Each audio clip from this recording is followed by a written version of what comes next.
Hello, hello, welcome back to another video. My name is Gemma and today I'm going to do a tag.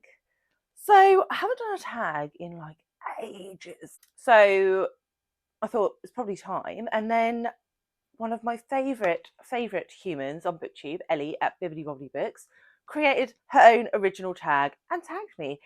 And I was like, yes, this sounds fun. The tag is the Love in Books tag. And I know what you're going to say, Gemma, you hate love. And this is partially true. I hate romance, but I do like love in some forms. I do prefer it when that love is like mercilessly destroyed, but I do like love of some descriptions. And Ellie covers all different kinds of love in her tag. So let's go through it. I'll go through the prompts and tell you what books I picked for each of them. So the first one is to pick a book that has friendship love within it. And I went here for, I mean, could you go for anyone else? I went for Becky Chambers, A Closed and Common Orbit. This is the second in the Wayfarers series. I have been reading this over the last however long. And you don't really have to read these in order. They're all kind of standalone stories, but within this same world. And this book in particular, the second one in particular, features a friendship between one of the main protagonists and an AI. So she sort of escapes a bit of a rough situation and is raised by this AI. And I just thought it was fantastic, this relationship that she had and the sort of the trauma that they go through together. And yeah, I don't want to spoil the ending for you, but it sort of loops around and I adored it. So because I haven't raved about Becky Chambers in about 3 seconds, I'm going to chuck it into this video just so you don't forget that you all need to pick up Becky Chambers.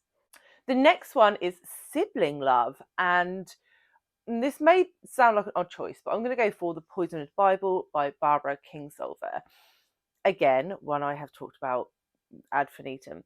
But this follows 4 daughters who are moved from the States to a small village in the Belgian Congo. And it's their experience growing up in this village where their father is trying to preach Christianity to the local people. And it's such a great depiction of sibling dynamics because you have these 4 daughters, they're all different ages.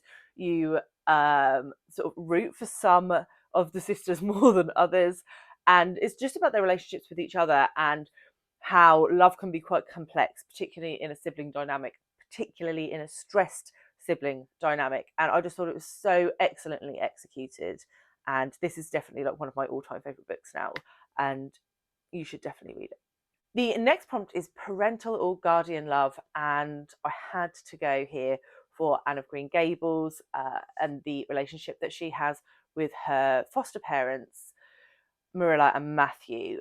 Oh, this is such a good book. So if you are unaware, if you are like one of the only people who hasn't read Anne of Green Gables, I was one of those people last year, don't worry, you are missing out because Anne is an orphan and she's taken in to be a sort of farmhand on a farm in Green Gables by Marilla and Matthew. They were expecting a boy to help with some of the farm work, and up rocks this ginger, mischievous, funny girl. And you just see their relationship develop, and it is just beautiful. Like, I can't even describe how fabulous the relationship is between Matthew and Marilla and Anne, and how you see all 3 of those characters changing as sort of this influx of love comes into their lives, and it's just beautiful. Beautiful. Love that book. The next prompt is Pet Love. And so I couldn't pick any other book for this apart from The Art of Racing in the Rain by Garth Stein. So this book is narrated by a dog, by Enzo, and he is picked up by his owner, who is a race car driver, as a puppy. And you see the world, this family, through Enzo's eyes, all the hardships that they go through, the birth of their first child, his owner sort of coming out of work and struggling financially, and it's just so well written, and you just fall in love with Enzo. He's such a fabulous character who's funny and loving, and it's just heartwarming and heartbreaking all at the same time, which, as you know, is my favourite kind of book. Then we go on to romantic love, and as you know, this is one that I struggle with because I don't really like romance. So I've got a bit random here, and I've gone for On a Sunbeam by Tilly Walden. And this is a graphic novel. It's available online. I'll leave the link below. And Jack at Spread Book Joy put me onto this in December and turned Tilly Walden into one of my favourite graphic novelists out there. And in this, we follow a girl who becomes sort of a member of a spaceship who are going around sort of fixing dilapidated buildings and that sort of thing, and her relationship with that crew. But we also go sort of back in time to her school days and the struggle she had growing up, and how that's sort of put her on the trajectory that she is now on. And I'm not going to spoil it for you, but there is a romantic love within that, and it's really, really cute. And I loved it. So if you haven't picked up Tilly Walden, again, highly recommend. Prompt number 6 is Erotic Love.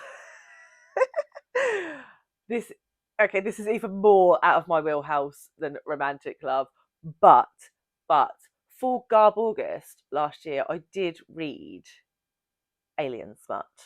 I have a video, I'll link it below, where I read Ice Planet Barbarians by Ruby Dixon, and this literally is Alien Smut. This is about a girl who gets it on with a big blue alien.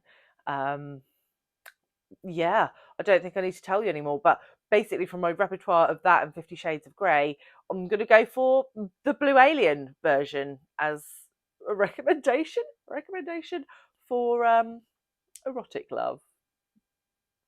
And then we have Self Love, and I have picked here a book that I've read really, really recently, my first 5-star book of 2023, and that is Five Little Indians by Michelle Good. And again, this may sound like an odd choice if you've read the book, but this follows 5 Indigenous children who were forced into residential schools in Canada, and we see them sort of after they have left and the impact that that had on their lives. And I have used this for self-love because for some characters more than others, it is their journey is about trying to find love of themselves again. Right, so apologies for changes in location and lighting. My mic died halfway through that and I didn't realise till I was editing it. So we were talking about Five Little Indians. Yeah, so it's about these characters trying to find love of themselves after such traumatic histories, and it's really, really informative if you don't know too much about the residential schools in Canada, and I highly, highly recommend it. It's such a powerful, well-written book. Yeah, excellent book, and I think fulfills this prompt. And the last thing to do is share some love by tagging some other booktubers to do this tag. And so I'm going to tag Jolene at Bookworm Adventure Girl, who was the one that recommended Five Little Indians to me. So I would love to see her answers to this. I'm also going to tag Danny at Danny's Book World, who is newly back on BookTube. Woo! So she literally shut down her whole channel and has decided to come back. So she needs all her subscribers to go back over there. So I will link her channel below, but just in case you didn't realise that she is back, she is back. And I'm also going to tag Becky at Teacup the Storyteller because she's just lovely and she's so good at doing tags. She does brilliant tags. So those are the 3 people I'm going to tag. If you want to see in more depth the trauma that was me reading Alien Smut, I will leave that video here. FYI, it does have spoilers. And I will see you all very soon with another one. Bye, guys.